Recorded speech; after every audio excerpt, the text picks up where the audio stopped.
आसान तालीम कुरान चैनल के मुअज़्ज़ज़ नाज़रीन, अस्सलामु अलैकुम वरहमतुल्लाहि वबरकातुहू।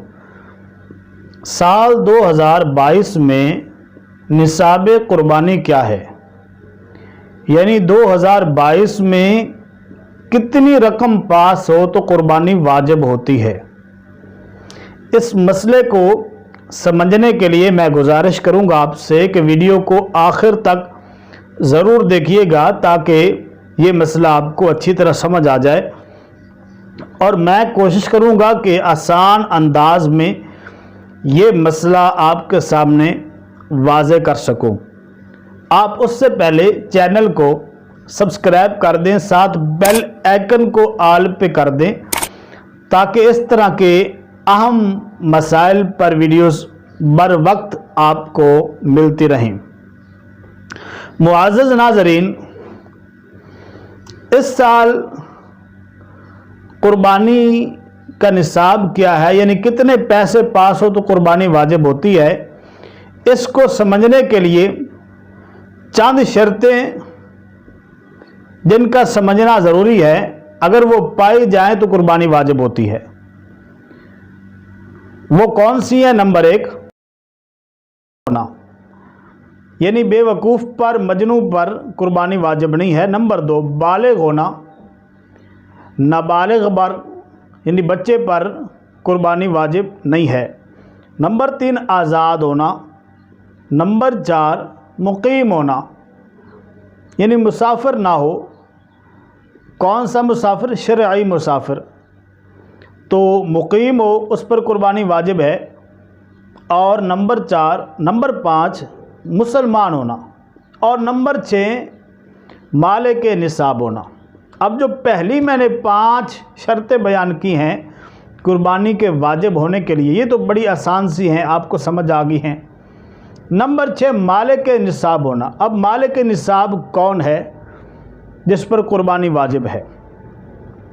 कोई भी मुसलमान मर्द या औरत जिसके पास कुर्बानी के अय्याम में कर्ज की रकम निकालने के बाद 7.5 तोला सोना है या उसकी कीमत के बराबर नकदी है, पैसे हैं, तो उस पर कुर्बानी वाजिब है।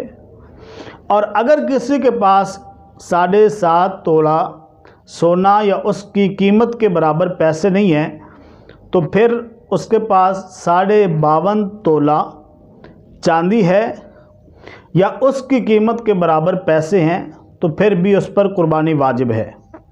यानी 52.5 तोला चांदी या उसकी कीमत के बराबर पैसे हैं। अगर किसी के पास इतनी चांदी नहीं है, 52.5 तोले या उसके बराबर पैसे भी नहीं हैं, तो फिर उसके पास कोई माले तिजारत है जिसकी कीमत 52.5 तोला चांदी के बराबर बनती है, या उसके पास घरेलू सामान है जो ज़रूरत से ज़्यादा है, अगर उसकी कीमत भी 52.5 तोला चांदी के बराबर बनती है, तो उस शख्स पर कुर्बानी वाजिब है, चाहे वो मर्द है चाहे औरत है। आप यूँ समझिए 52.5 तोला चांदी इन दिनों यानी जून 2022 में तकरीबन 90,000 का है। यानी जिस शख्स के पास तकरीबन इन दिनों में 90,000 रुपये मौजूद हैं और उस पर कोई कर्ज नहीं है, तो उस पर कुर्बानी वाजिब है।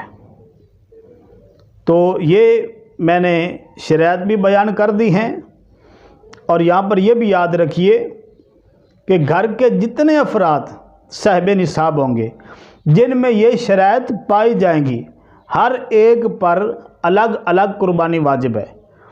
अगर घर के कई अफराद मालिक निसाब हैं और सब की तरफ से एक ही कुर्बानी कर दी जाए तो किसी की भी कुर्बानी नहीं होगी। तो जिस पर कुर्बानी वाजिब है, हर एक को अलग अलग कुर्बानी अदा करनी होगी। ये इंतहाई आम मसला मैंने आपके सामने रखा है। उम्मीद है आपको वीडियो पसंद आई है। वीडियो को लाइक कर दें और वीडियो को आगे भी शेयर कर दें। नई वीडियो के साथ फिर हाज़िर होंगे। अल्लाह करीम हम सब का हामी और नासिर हो।